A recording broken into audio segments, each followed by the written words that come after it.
भाइयों, क्या हाल है। स्वागत है आप सभी का दोबारा से वीडियो में। तो आज का वीडियो होने वाला है Q&A। पुराने वाले और उससे पहले वाले वीडियो पे भी कई सारे सवाल आए थे एंड मैंने काफ़ी का तो जवाब उसमें दे दिया था, लेकिन कई सारे ऐसे रह रहे थे जिनका जवाब देना रह रहा था और वो एक तरीके से मुझे थोड़े इंपॉर्टेंट क्वेश्चंस भी लगे, जिससे कि मुझे लगा कि बाकी लोगों की भी हेल्प हो जाएगी। तो आज हम उन्हीं सारे सवालों का जवाब देने वाले हैं। तो लेट्स बिगिन। पहला क्वेश्चन है इंजीनियर की तरफ से। हाँ भाई, Swift versus Tiago versus Ignis, कौन सी कार लेनी चाहिए? कौन सी कार लेनी चाहिए? तो अगर ये स्विफ्ट, टियागो और इग्निस पे ही मतलब अटके हैं, देन आई वुड गेस कि इनका जो बजट होगा वो 5 से 6 लाख तक का होगा। ठीक है, तो ऐसे में आई वुड सजेस्ट कि जो नई वाली स्विफ्ट जो आई है वो मुझे काफ़ी अच्छी वैल्यू फॉर मनी प्रोपोजिशन लग रही है। वो इसलिए बिकॉज उसका जो इंजन है, जो नया वाला इंजन आया है डुअल जेट वाला, उसका पहली बात तो वो पावर ज़्यादा बनाता है इन तीनों गाड़ियों से, एंड सेकेंडली उसका माइलेज भी ज़्यादा है as compare to Ignis and Tiago. बाकी अगर आपको स्विफ्ट बिल्कुल भी नहीं पसंद है तो आई वुड सजेस्ट आप इग्निस की तरफ जाइए। और अगर आपको मतलब बहुत ज़्यादा हाईवे में क्या कहते हैं हैंडलिंग परफॉर्मेंस का बहुत शौक है और सेफ्टी आपके लिए बहुत ज़्यादा मैटर करती है, तो आप टियागो की तरफ जाइए। मेरी पर्सनल प्रेफरेंस इन तीनों में से स्विफ्ट रहेगी। Okay, Swift. दूसरा क्वेश्चन है डॉक्टर पलाश बरन मैती का। अच्छा, Swift dashboard quality is poor then Ignis?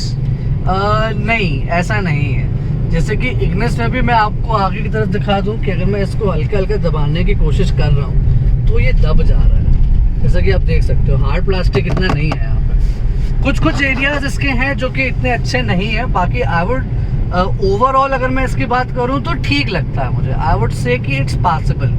Swift इससे हल्का सा आप कम मानो, आप मानो अगर ये 20 है तो आप मानो उसको 19, लेकिन वो भी एक तरीके से मेरा बायसनेस है यहाँ पे इग्निस की तरफ, इसलिए मैं शायद ज़्यादा बता रहा हूँ। लेकिन इन मोस्ट केसेस दोनों का ही जो क्वालिटी है वो ऑलमोस्ट बराबर ही है। तो अगर आप क्वालिटी के बेसिस पे किसी एक गाड़ी को रिजेक्ट कर रहे हो और दूसरी को ले रहे हो, तो मैं आपको पहले ही बता दूं कि दोनों बराबर हैं। आप उसमें बिल्कुल भी टेंशन ना लीजिए। ओके। तीसरा क्वेश्चन है कपिल JBP का। ओके भाई, इग्निस या Tiago driving dynamics and stability किसकी अच्छी है? और otherwise grand i10 Neos, I have to purchase car under 6.5 since you have already driven Tiago and Neos.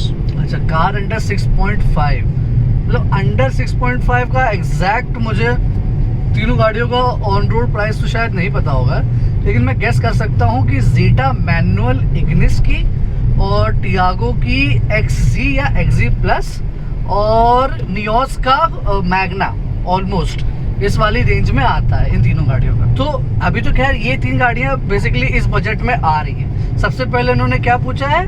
Highway, driving dynamics and stability किसकी अच्छी अच्छा है? ठीक है, ड्राइविंग डायनेमिक्स एंड स्टेबिलिटी। तो मैं आपको बता दूं कि हैंडलिंग के मामले में इन तीनों गाड़ियों में से टियागो बहुत अच्छी है। टियागो का स्टीयरिंग का फीडबैक बहुत प्यारा है और आपको मतलब कॉर्नर्स पे एकदम मतलब वही है कि एक पहिया जो आपका गाड़ी का जिस भी जगह जा रहा होगा उसका बहुत अच्छे से आपको फीडबैक मिलेगा टियागो में। ये नंबर 1 पे आप इसको रखो टियागो को। सेकेंडली अगर आप नंबर 2 पे किसी गाड़ी को रखना चाहते हो तो आप इग्निस को रखो। किस लिए रखो? बिकॉज इसमें फीडबैक तो आता है, जैसे कि टियागो में रोड से आपको फीडबैक मिलेगा काफ़ी बढ़िया, इग्निस में भी मिलेगा, लेकिन इग्निस में डेड स्पॉट काफ़ी सारे हैं। जैसे कि आप देख सकते हो कि मैं अभी भी इतना ऐसे घुमा रहा हूँ लेकिन गाड़ी बहुत ही कम आजू बाजू में हो रही है। वहीं अगर मेरे पास टियागो होती तो हल्के से भी मेरे स्टीयरिंग के इनपुट से गाड़ी में चेंज आ रहा होता। तो ये फ़र्क है टियागो और इग्निस में। थर्ड, नियोस में ये है कि नियोस का जो स्टीयरिंग है काफ़ी सेंसिटिव सा है। आप हल्का सा चेंज करेंगे तो उसमें हल्के से चेंज में भी आपकी गाड़ी इधर से उधर घूमेगी, एंड अगर आप उसको हाईवे पे लेके जाओगे तो भी मतलब क्या कहते हैं जो उसका सेंसिटिविटी है वो बरकरार रहेगी। ऐसे में हाई स्पीड पे उस गाड़ी को चलाना थोड़ा सा मुश्किल हो जाता है। हालांकि जो ओनर का रिव्यू लिया था मैंने, उन्होंने बताया था कि उन्होंने नियोस लेके टायर अपग्रेड कराए थे और चौड़े लगवाए थे, तब जाकर के उनकी थोड़ा सा सेंसिटिविटी का इशू सॉल्व हुआ था। तो अगर आपको नियोस लेनी है तो मैं सजेस्ट करूंगा कि आप लेके उसका टायर चेंज करवा लें। लेकिन अगर आपको टायर चेंज नहीं करवाना है, एकदम स्टॉक में बढ़िया एकदम गाड़ी चाहिए हैंडलिंग वाली, तो टियागो बेस्ट है उस कैटेगरी में। सेकंड उन्होंने और क्या पूछा था? यही है, बाकी उन्होंने चॉइस पूछी थी, अदरवाइज ग्रैंड i10 वो तो वही है कि मतलब कर सकते हैं।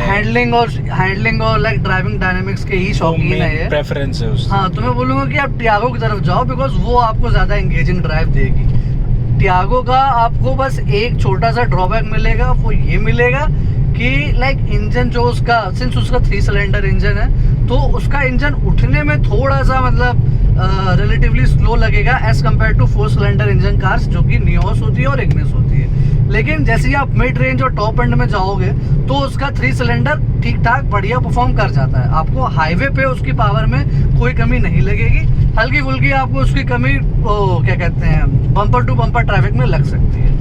तो मेरा सजेशन आपके लिए यही रहेगा कि आप टियागो की तरफ जाइए, डिपेंडिंग अपॉन योर रिक्वायरमेंट। आपको टियागो में एक्जी प्लस या एक्जी मिल जाएगा। एंड आई वुड सजेस्ट कि आप सिंस ड्राइवेबिलिटी और ड्राइविंग डायनेमिक्स के ही लाइक शौकीन है, तो आप मैनुअल के साथ ही जाइएगा, ऑटोमेटिक के साथ मत जाइएगा, बिकॉज उसमें लाइक वही है कि किस टाइम पे वो शिफ्ट कर रहा है, उससे भी काफ़ी ज़्यादा हैंडलिंग में फ़र्क पड़ जाता है गाड़ी की। तो इसीलिए टियागो विद मैनुअल ट्रांसमिशन।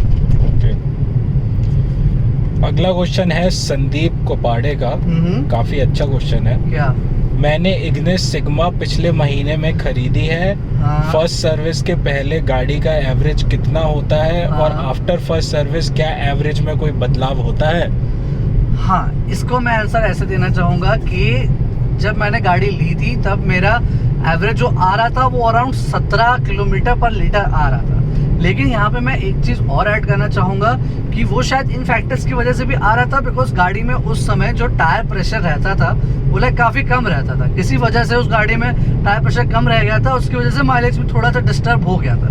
जब मैं पहली ही सर्विस करवा के लेके आया गाड़ी को, फिर दोबारा से जब क्या कहते हैं पहली सर्विस हो गई, मैंने चलाया, और सिंस मैं आपको बता दूं कि पहली सर्विस में कुछ इतना हुआ भी नहीं था, बस वो गए थे, उन्होंने चेकअप किया था, देखा था कि चीज़ें ऑल राइट हैं कि नहीं है, और फिर बस गाड़ी को जैसी गई थी वैसी ला के एकदम छोड़ दी उन्होंने, एकदम बस धुलाई कर दी थी बीच में और कुछ नहीं। और बस मैंने ये था कि तब टायर प्रेशर मैंने एकदम नॉर्मल रख लिया था।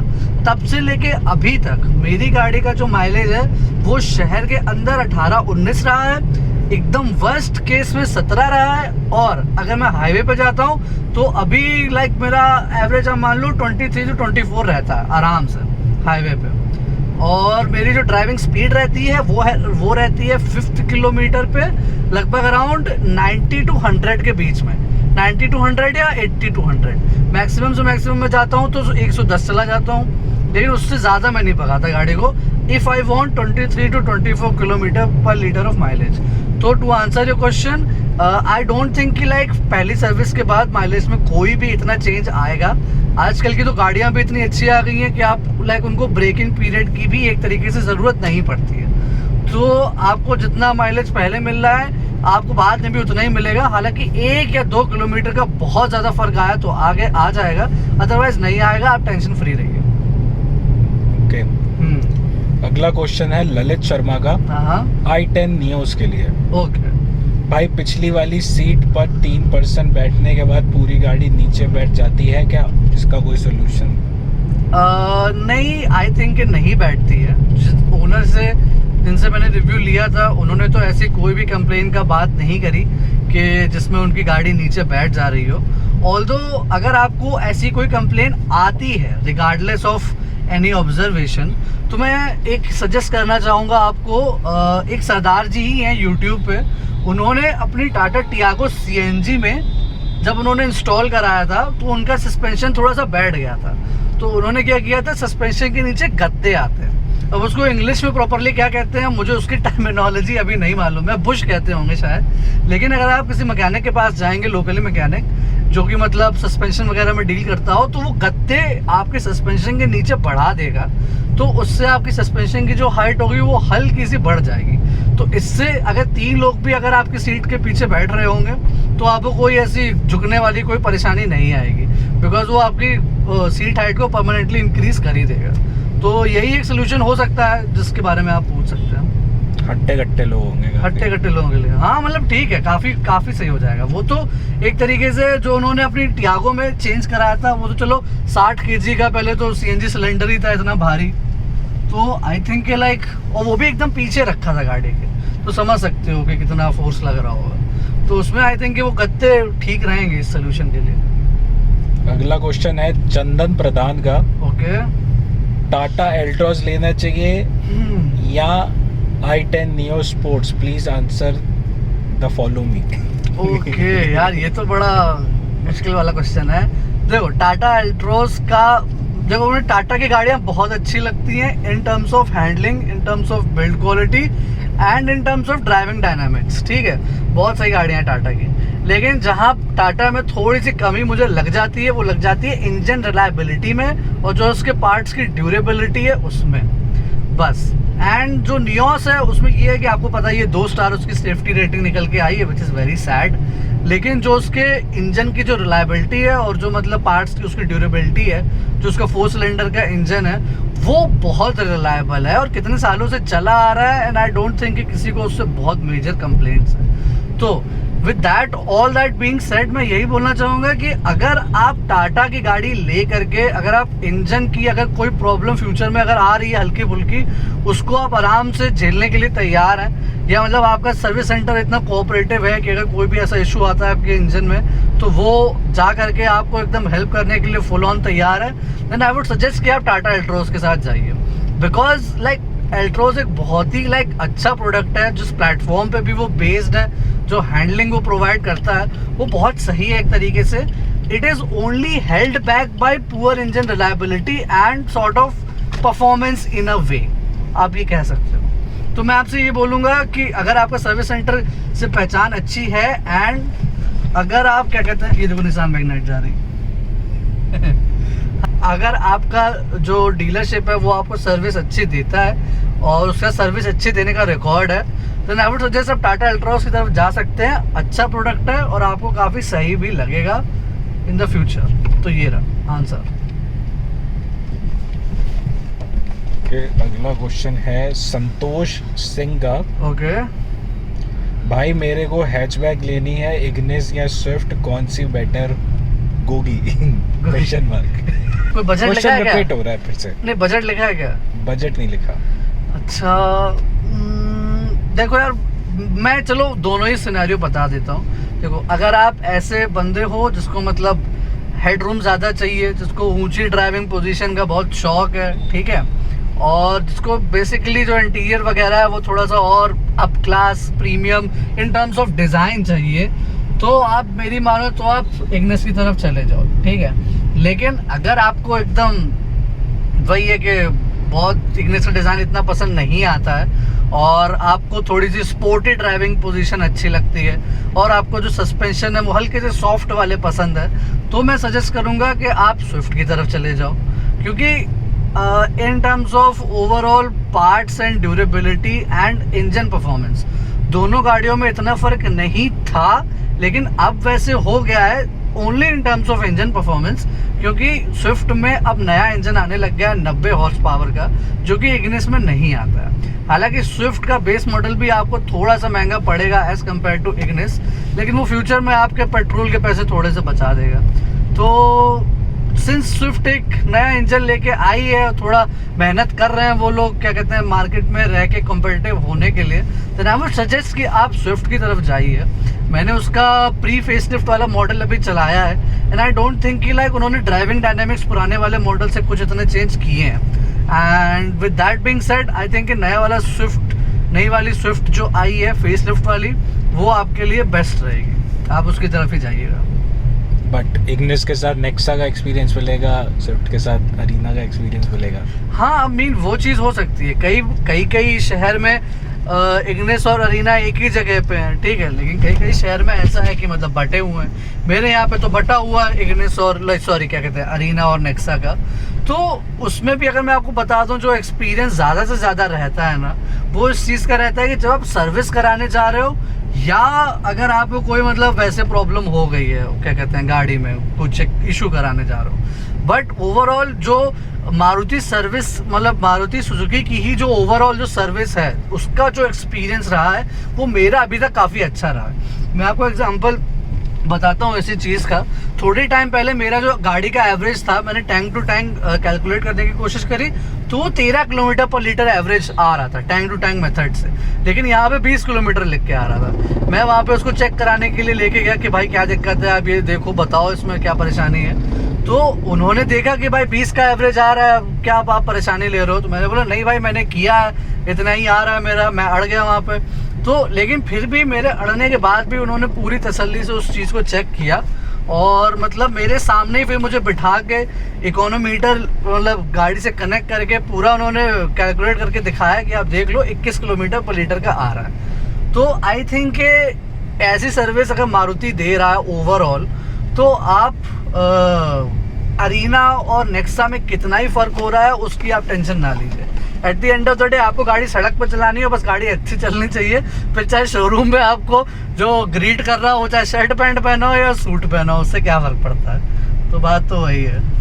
ओके हाँ, अगला क्वेश्चन है कनकू धान का। अच्छा क्या क्या पैसे था क्वेश्चन बोलने लग गया था। टियागो एक्सटी या इग्निस डेल्टा? टियागो एक्सटी या इग्निस डेल्टा? अच्छा, रिक्वायरमेंट क्या बताई इन्होंने? नहीं बताई। अरे यार, तुम्हारी तारीफ जरूर की है। Good informative video, go ahead. Thank you brother, thank you so much. See जैसा कि मैंने पहले रिपीट किया, अगर आपको ड्राइविंग डायनामिक्स अच्छे चाहिए, हैंडलिंग अच्छी चाहिए और सेफ्टी अगर आपको गाड़ी में बहुत ज़्यादा एकदम इम्पोर्टेंट है आपके लिए, देन गो फॉर टियागो, ठीक है।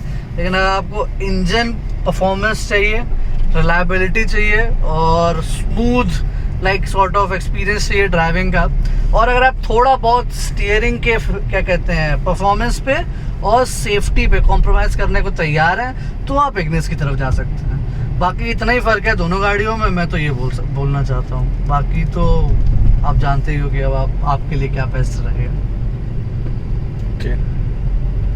लास्ट क्वेश्चन है सुरेश पाल का। हाँ, भाई इग्निस डेल्टा में स्टॉक स्पीकर्स किस कंपनी के हैं और ऑनलाइन मिल सकते हैं same speakers? Please tell me bro.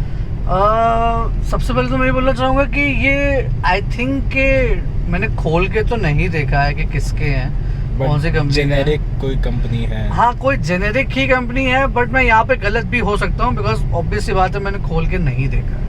And अगर आपको स्पीकर्स लेने ही हैं then I would not suggest कि आप स्टॉक स्पीकर्स की तरफ जाइए। आप पैनासोनिक या किसी और कंपनी के अच्छे से स्पीकर देख लीजिए, JBL के या तो फिर पावर बेस, काफ़ी कंपनीज आती हैं। हाँ, तो आप उनके भी स्पीकर्स जाके ट्राई कर सकते हैं। एंड ये तो खैर जो मेरे इसके साथ आया मैं तो उससे मतलब संतुष्टि की तरह खुश हूँ कि हाँ भैया बहुत है मेरे लिए, मैं उससे ज़्यादा नहीं चाहिए मुझे, काम चल जाता है। हाँ, काम चल जाता है। लेकिन अगर आप लगवा रहे हैं तो आप अच्छे लगवाइए। और लाइक यूट्यूब पे भी काफ़ी लोगों ने वीडियो बना रखे हैं कि कौन से वीडियो मतलब क्या कहते हैं कौन से स्पीकर ज़्यादा अच्छे हैं, तो आप उनकी तरफ जाइए, वो आपके लिए ज़्यादा लाभदायक होंगे। After market is always better. हाँ, after market is always better, obvious सी बात है। आखिरी क्वेश्चन था ये। अच्छा, हो गया। चलो, thank you everyone for watching. और अगर आपको कोई और भी किसी क्वेश्चन से रिलेटेड कोई मतलब क्वेरी हो किसी भी टॉपिक से रिलेटेड, तो आप बेझिझक कमेंट सेक्शन में मुझसे पूछ सकते हैं, मैं उसका आंसर देने की पूरी कोशिश करूँगा। एंड तब तक के लिए thank you for watching, bye bye and take care. Bye.